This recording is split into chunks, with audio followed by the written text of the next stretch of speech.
milletiz. Binlerce yıl beraber, binlerce yıl kardeşiz. Ayrımız gayrımız yok, özümüz kökümüz bir. Çağ açıkça kapadık, olmadı efendimiz. Bulunmaz bu dünyada asla bizim dengimiz. Kanımızla aynıdır bayrakta al rengimiz.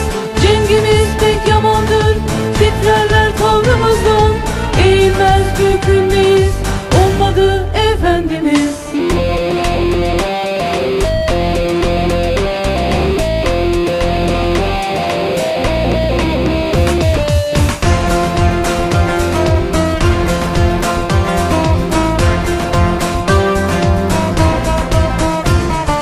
Gönlümüz davamız, bir değişik sözümüz yok.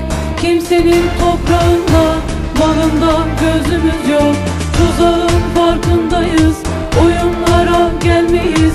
Ayrılmaz bir bütünüz, olmadı efendimiz.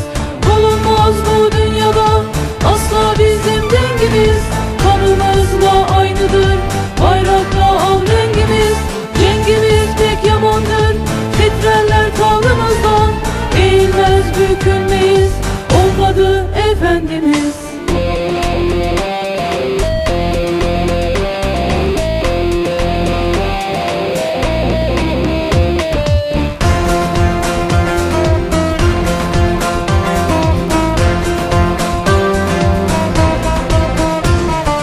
Biziz Orta Asya'da, Balkanlar Kafkasya'da.